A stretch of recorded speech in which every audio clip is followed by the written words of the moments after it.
사이다 발언 가지고 안 되겠는데, 이거, 제목을 이렇게 달겠습니다. 근래 이 홍준표 정치계 떠나라고 내가 제목 달겠습니다. 자, 말씀하십시오. 예. 예, 뭐, 홍준표 얘기는 준비도 안 된 건데요. 어쨌든 뭐. 준비를 했는 것보다도 더 아주 시원합니다.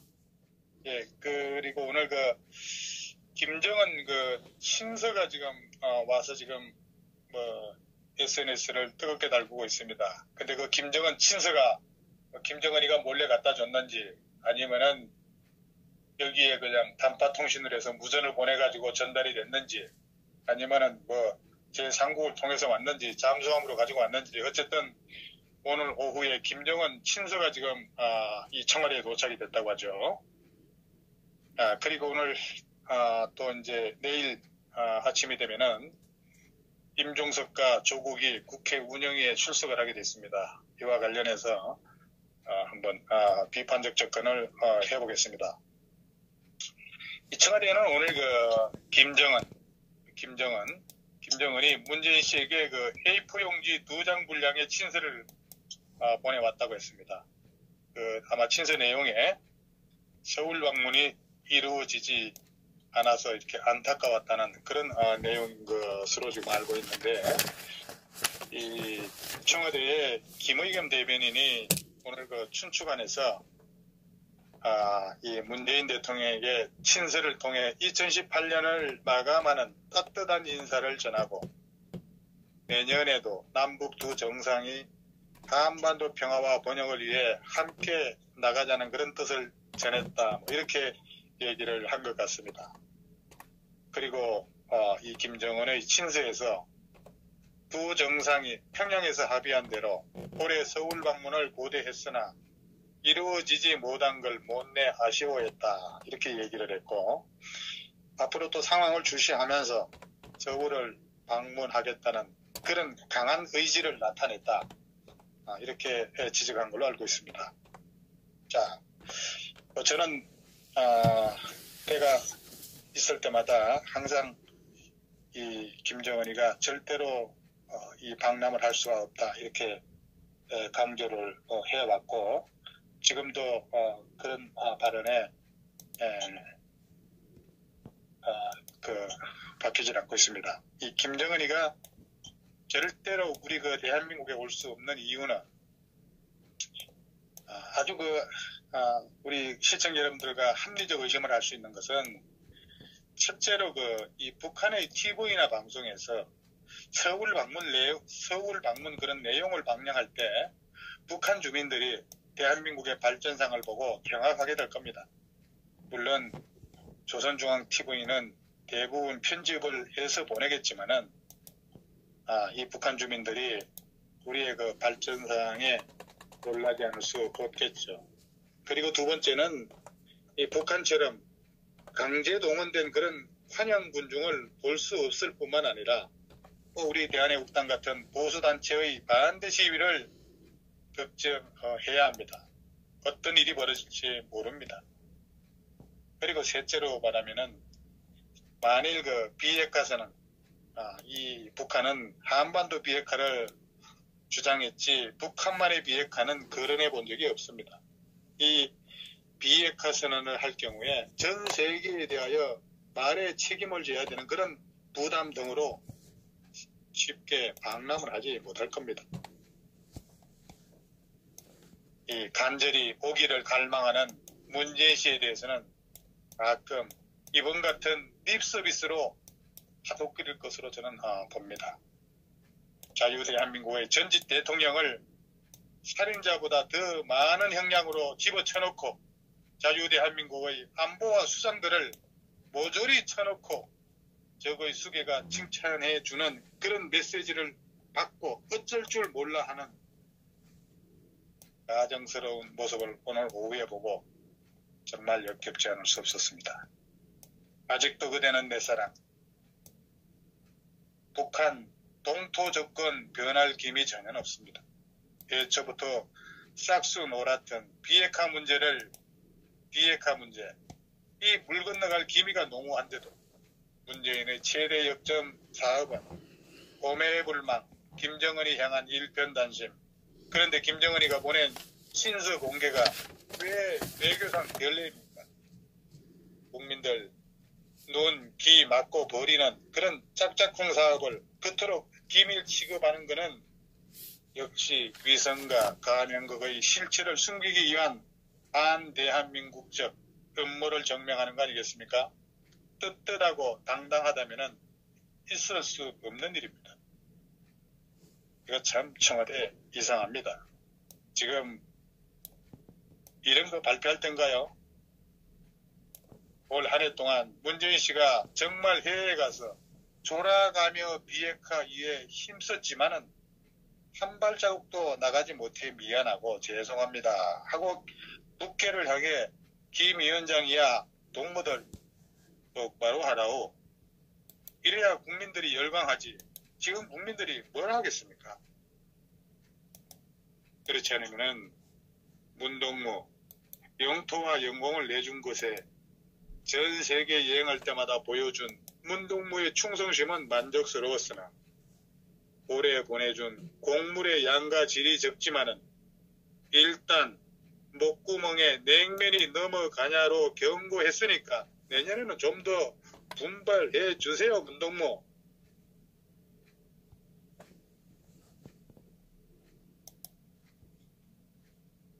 우리 성어에 족탈불급이란 이런 말이 있습니다. 제가 생각나는데요. 이 발족자 족탈불급. 이 문재인은 맨발로 거시기 빠지게 뛰어도 똥돼지 발바닥도 못 갑니다. 이런 의미입니다. 이 서울 못 가서 아쉽다. 김정은 문재인 씨한테 친서. 이게 온 게 그렇게 자랑스럽습니까? 참 쪽팔리는 줄 모르고 철면피거나 후한무치한 겁니다. 제가 문재인 같으면은 청와대 식구들 모조리 입을 꿰매놓겠습니다. 동태지로부터 편지 온 거 입만 뻥긋했다가는 삼족을 면할 거라고 다짐을 받겠습니다. 동태지가 그걸 왜 보냈겠습니까? 여전히 시간 벌자는 거 아니겠어요? 그리고 내가 이 정도로 유학을 쓰고 있으니까 당신 직권으로 생활비와 핵자금 좀 보내라. 너희 식구들 설득 좀 시켜라. 이거 뭐 뻔한 거 아니겠어요? 근데 이따위 것을 공개해서 예돼지들은 호도할 수 있을지 모르나 우리 국민들에겐 어린 반품도 없습니다. 전차복 후계차란 이런 말이 있어요. 앞차가 자빠지게 되면은 뒤차는 조심해서 간다는 그런 뜻이죠. 영리한 사람은 앞 사람의 실수나 잘못을 교훈 삼아서 같은 일이 반복되지 않도록 주의를 합니다. 역대 정부에서도 동양보고라는 형식을 빌어서 공공기관이나 민간인에 대한 사찰은 있어 왔음을 국민 모두가 잘 아는 사실이죠. 이 사찰에 대한 국민 감정을 잘 알고 있는 문재인 씨도 앞으로 사찰은 없다면서 국정원의 국내정보부에서 국내정보부서 이 IO라고 하죠. 이 IO들을 없애버렸습니다. 여기까지 좋은데 다음이 문제였죠. 이 전 정부 사찰을 국정원이 수행해서 나중에 들통이 나더라도 국정원만의 문제로 끝날 수 있었으나 이 멍청한 정부는 사찰 업무를 청와대로 몽땅 갖고 온 겁니다. 그래서 청와대가 요즘 연일 도마 위에 오르고 있는 반면에 국정원은 그림자도 보이지 않습니다.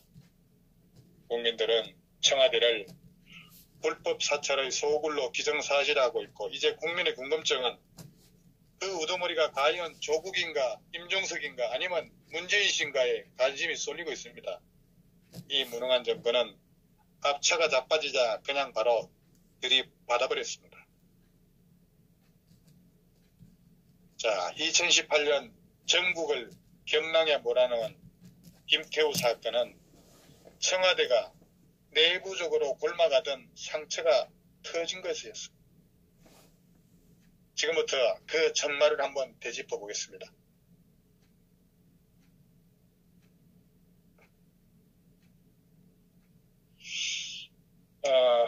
지난달 엊그제 28일 날 김태우 수사관이 청와대 감찰을 받은 사실이 외부로 알려지기 시작합니다. 그러니까 청와대 민정수석실 산하 반부패 비서관실에 경찰청 특수과에서 전화가 걸려오는 거죠.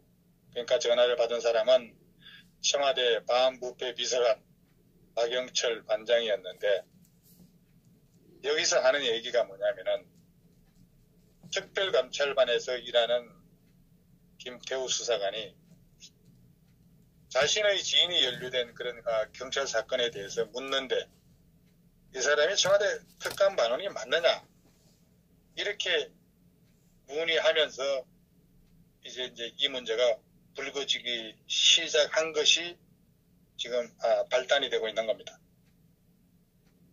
그래서 민정수석실 조사 과정에서 김태우 수사관은 특감반 동료들하고 이제 골프도 치고 술도 마시고 이런 사실을 이제 언론에 공개하겠다고 이제 반발했고, 그러니까 조국 청와대 민정수석이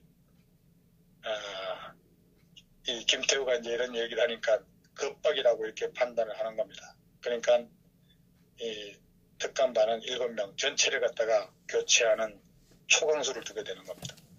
이 때문에도 청와대 직원들의 일탈은 단순한 아마도 도덕적 해이를 넘는 그런 권력형 범죄 수준에 이른다고 할 수 있었겠죠. 그러나 이 더불당은 일부의 비의혹에 특감반을 통째로 물갈이 했는데, 이놈의 칭찬은 못할 망정 어떻게 조국 수석한테 책임을 전가하는 건가, 이거 억울성설이 아니냐, 이렇게 맞서고 있었던 겁니다. 그러나 이제 곧바로 검찰로 이 김태우 수사관이 돌아갔죠. 김태우 수사관이 이제 자기 이제 이 본직으로 돌아가서 되치기가 이제 시작이 되는 겁니다. 이것이 바로 이제 김태우의 반격이 시작되는 거죠. 그러니까 김태우가 언론에다가 청와대가 자신을 감찰하는 이유는 이 정권의 실세 출신 공직자들에 대한 그런 정보, 첩보를 많이 밝혀냈기 때문에, 덜쳐냈기 때문이라고 이제 주장을 한 겁니다. 그러니까 예컨대 인천국제공항을 통해서 러시아로 출국하고 있는 우윤근 러시아 대사한테 2009년에 장모 씨가 청탁과 함께 우윤근 대사한테 1,000만 원을 갖다 줬다. 그리고 총선이 있던 2016년에 돌려받았고, 그 다음에 미래저축은행 회장한테 수사 마무리 명목으로 1억 2천만 원을 건네줬고, 1억 원은 또 우윤견이가 받았다는 그런 내용이 담겨 있었다는 겁니다. 그러니까 우윤견이가 뭐라고 얘기를 하냐면은, 장 씨를 만난 적은 있지만은 취업 청탁은 물론 후원금 이런 거 돈을 받은 사실이 없다, 이렇게 얘기를 했죠. 그러니까 김태우가 언론에 보낸 기자회견 초안에서 우윤근 건은 하나의 예시일 뿐이다, 이렇게 얘기를 합니다. 그러니까 첩보 중에서 청와대에 정당하지 못한 그런 방법으로 처리한 것이 이거 말고도 여러 건이 더 있다, 이렇게 폭로를 하게 되는 겁니다. 그러면서 일파만파로 퍼지기 시작하는 겁니다, 이 사건이요. 그러면서 이강래 한국도로공사 사장에 대한 첩보도 보고를 했고, 그러니까 여권 인사의 비리 의혹이라고 하는 이런 정치적 이유로 묵살됐다고도 했고, 전직 총리 아들, 나중에 알고 보니까 이 전직 총리라고 하는 게 고건이더라고요. 고건 아들이 비트코인하고 관련해가지고 또 조사했고, 그 다음에 은행장하고 관련한 이런 동향 보고를 했다는 겁니다. 이것이 바로 민간인 사찰이라는 겁니다. 이것까지도 이제 김태우 수사관이 폭로를 한 겁니다. 최근에는 현 정부 초기 공공기관장 초기 그 공공기관 사장하고 고위 임원들의 그런 정치적 성향과 사퇴 여부를 파악한 그런 문건까지 작성을 했고, 바로 지금 문제가 되고 있는 블랙리스트 의혹까지 제기를 하게 되는 겁니다. 그래서 청와대 특검반원의 그런 비의혹이 현 정부의 대대적인 불법 사찰로 번진 건데, 그랬더니 청와대가 뭐라고 대응을 했습니까? 바로 미꾸라지와 DNA라는 그런 신조어를 갖다가 만들어낸 겁니다. 한마디로 청와대의 반응이 아주 적극적이었고 자극적이었다, 이렇게 이제 볼 수 있는 거죠. 지금 이 국민소통수석 그리고 대변인이 이 실명 코멘트로는 적절하지 못한 대한민국 최고 권력기관의 감정이 잔뜩 묻어나오는 그런 거친 표현까지 동원해서 김태우 수사관을 몰아넣었습니다. 이 쥐새끼도 구멍을 마련해놓고 이렇게 몰아내야 되는데 구멍이 없으니까 달라들 거 아니에요. 그런 내용들이 이제 어제 우리 서울역 집회에서도 많이 회자가 됐던 말인데, 궁지에 몰린 미꾸라지 한 마리가 개울물을 흐리고 있다. 곧 불순물은 가라앉고 진실은 명료해질 것이다. 이거는 이제 윤영찬 국민소통수석이 말한 거고, 그 다음에 문재인 정부 DNA 유전자죠. 문재인 정부 유전자에는 애초에 민간인 사찰이 존재하지 않는다고 했습니다. 이거 청와대 대변인 김의겸 한나라 한겨레 신문 기자 출신 김의겸이가 얘기한 겁니다. 자, 그렇다면 여기서 우리가 궁금증이 생깁니다. 그게 뭘까요? 그것이 바로 김태우 수사관이 이명박, 박근혜 정부에 이어서 문재인 정부까지 내리 3대 정권을 계속해서 청와대에 근무할 수 있었던 배경을 궁금해하는 사람들이 많다는 거죠. 그러니까 김태우 수사관 스스로도 남한 청와대에 3번째 파견 나온 것이고, 나머지 특감반은 7명은 청와대 근무가 초짜였다, 이렇게 얘기를 할 정도로 그 스스로는 자부심도 강했다는 겁니다. 바로 이제 이와 관련한 연결고리가 내일 몇 시간 안 남았습니다. 국회 운영위원회에 출두할 임종석하고 조국, 아마도 그 반부패 비서관도 나와야 될 겁니다. 이들이 이제 내일 쏟아낼 그런 발언들이 세간의 관심을 모으고 있고, 또 TV를 보는 우리 시청자, 많은 대한민국 국민들의 관전 포인트가 될 것이다, 저는 그렇게 생각을 합니다. 일단 그 대검 감찰본부는 김태우 수사관이 문재인 정부 출범 직후에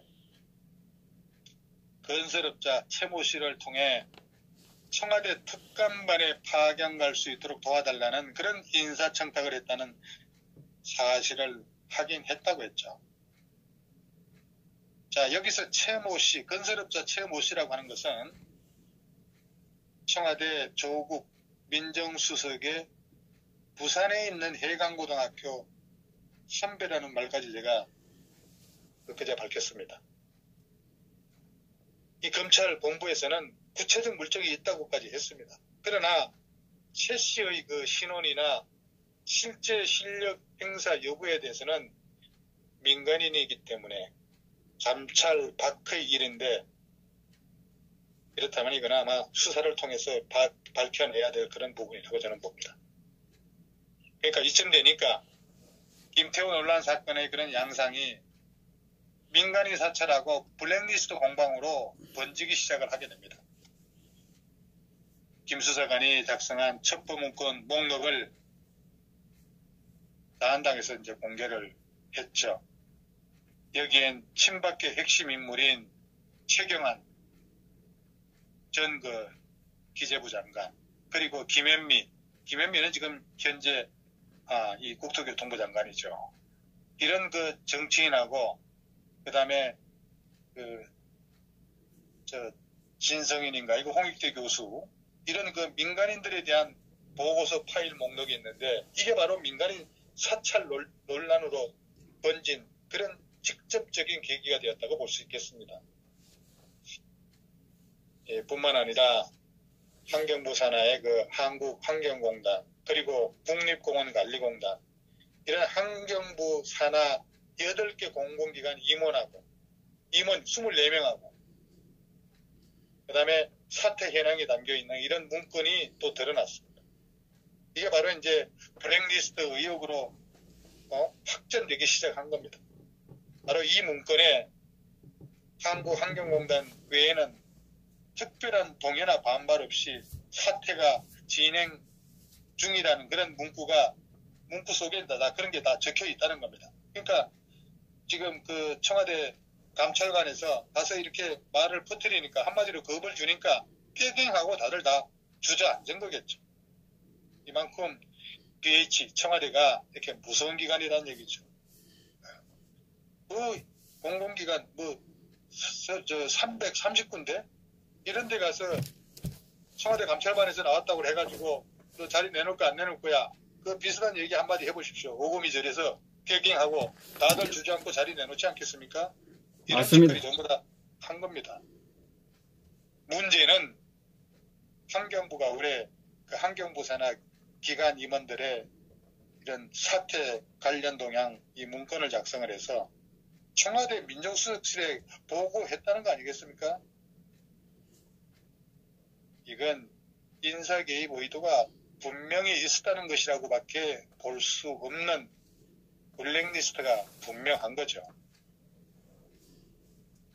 그래서 이게 이제 내일 31일입니다.